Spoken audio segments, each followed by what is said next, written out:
एक पावन स्थल पर एक अति पावन आश्रम था। वहां पर एक बहुत ही महान तपस्वी साधु महात्मा रहते थे। वे हमेशा ध्यान में मग्न रहते थे और अपने शिष्यों को भी ध्यान और एकाग्रता का ज्ञान देते थे।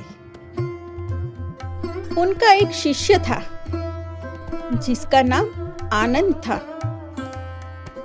वह बहुत ही संस्कारी और गुणी थे, लेकिन उनका मन ध्यान में नहीं लगता था और वह सोचते रहते कि इसके बारे में गुरुजी से बात करनी होगी। हिम्मत जुटाकर वह गुरुजी के पास जाते हैं और हाथ जोड़कर कहते हैं, गुरुजी, मेरा यहाँ आश्रम में मन नहीं लगता। यहाँ वहाँ चारों ओर अन्य शिष्य बातें करते रहते हैं। वह सारे एक दूसरे की बुराई करते रहते हैं। यहाँ तक कि वे आपकी भी बुराई करते हैं। तो कृपा कर मुझे यहाँ से जाने की आज्ञा दे। मुझे कोई शांत जगह पर जाना है जहाँ मुझे किसी की भी आवाज सुनाई न दे, जहाँ मेरा मन शांत रहे, एकाग्र होकर वहां मेरा ध्यान लगे। आनंद की बात सुन गुरुजी थोड़ी देर शांत रहे और कुछ नहीं बोले।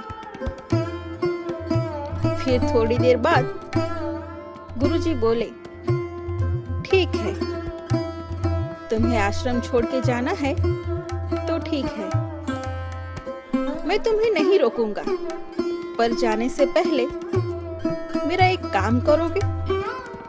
आनंद आदर भाव से कहते हैं, क्या गुरुजी? गुरुजी कहते हैं, और एक चम्मच में पानी लेना है और आश्रम की चारों ओर 3 चक्कर लगाना है, पर ध्यान रहे कि चम्मच में से पानी गिरना नहीं चाहिए। अगर तुम यह कर पाए तो तुम अवश्य आश्रम के बाहर जा सकते हो, मैं तुम्हें नहीं रोकूंगा। अगले ही दिन आनंद सुबह जल्दी उठ जाते हैं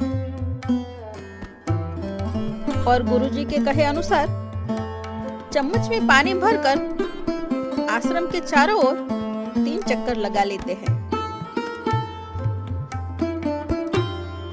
आनंद खुश होकर गुरुजी के पास गए और गुरुजी से कहा, गुरुजी, आपने जैसा कहा था बिल्कुल वैसे ही मैंने किया।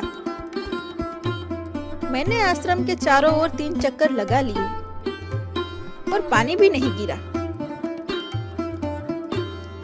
तब गुरुजी थोड़ा मुस्कुराकर आनंद से प्रश्न करते हैं, जब तुम आश्रम के चारों ओर चक्कर लगा रहे थे तब तुम्हें कोई आवाज सुनी?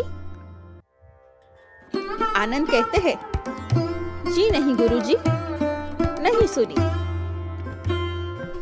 तब मेरा पूरा ध्यान चम्मच और उसके पानी पर था, तब मुझे कुछ नहीं सुनाई दिया। तब गुरुजी मुस्कुराकर बोले, बेटा आनंद, मैं तुम्हें यही तो समझाने की कोशिश कर रहा हूँ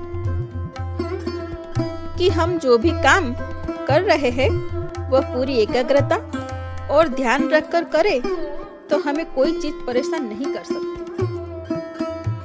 आनंद को अब गुरुजी की सारी बात समझ में आ गई थी और वे समझ गए कि ध्यान ही जीवन है और एकाग्रता ही उसका रास्ता है जिस पर चल के हम अपना जीवन धन्य बना सकते हैं। फिर आनंद गुरुजी को प्रणाम करके अपनी जगह जाके ध्यान मग्न हो जाते हैं और उन्हें थोड़े ही दिनों में पूर्ण ध्यान लगने लगता है। तो दोस्तों, हमें इस कहानी से यह सीख मिलती है कि हम जो भी काम करते हैं उसे पूर्ण एकाग्रता के साथ किया जाए तो वह अपनी मंजिल तक अवश्य पहुंचता है। इसीलिए कोई भी काम हो उसे पूर्ण ध्यान और एकाग्रता के साथ करना चाहिए। मजेदार कहानी के लिए हमारे चैनल को लाइक करें, शेयर करें और सब्सक्राइब करें और बेल आइकॉन को दबाना मत भूलिए। तो मिलते हैं नई कहानी के साथ। तो आप जुड़े रहिए रुद्र ड्रीम वर्ल्ड टीवी के साथ। Bye bye.